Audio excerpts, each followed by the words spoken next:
মুন্সিগঞ্জে গত সপ্তাহের তুলনায় প্রতি কেজি সবজি 15 থেকে 10 টাকা কমে বিক্রি হচ্ছে, তবে মাছ ও মাংসের দাম অপরিবর্তিত রয়েছে।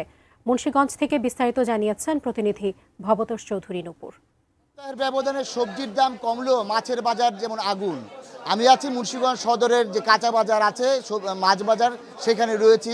আসলে মাছের প্রত্যেকটা খাড়িতে কিন্তু দেখা যাচ্ছে পর্যাপ্ত পরিমাণে মাছ রয়েছে, হরেক রকমের মাছ রয়েছে, কিন্তু মাছের বাজারে আগুন।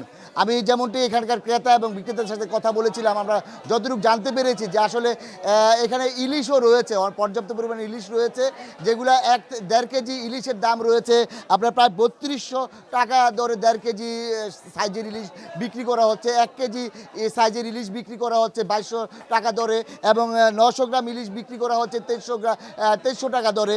পাশাপাশি আপনার 8 থেকে 600 গ্রাম যে ইলিশগুলি রয়েছে সেই ইলিশ বিক্রি করা হচ্ছে 2100 থেকে 1800 টাকা দরে।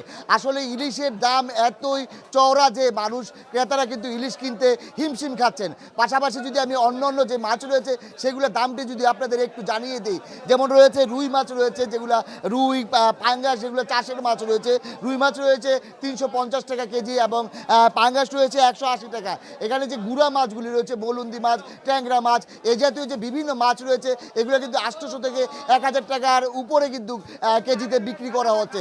পাশাপাশি আরেকটি বিষয় আপনাদের জানিয়ে রাখি যে আমাদের এই বাজারে কিন্তু আপনি জানেন যে ইতিমধ্যে চালের দাম অনেকটাই কমেছে, প্রায় বস্তাপতি 600 থেকে 800 টাকা চালের দাম কমেছে, কিন্তু আপনার মাংসের দাম কিন্তু আপনার অপরিবর্তিত রয়েছে। আমি যদি একটু মাংসের দামটা যদি আপনাদের জানিয়ে দিই, যে এখানে ব্রয়লার মুরগি 150 টাকা দরে বিক্রি হচ্ছে, কক মুরগি 240 টাকা দরে বিক্রি হচ্ছে, সোনালী মুরগি 240 টাকা দরে বিক্রি হচ্ছে, এবং দেশি যে মুরগিগুলি রয়েছে সেগুলা 600 টাকা।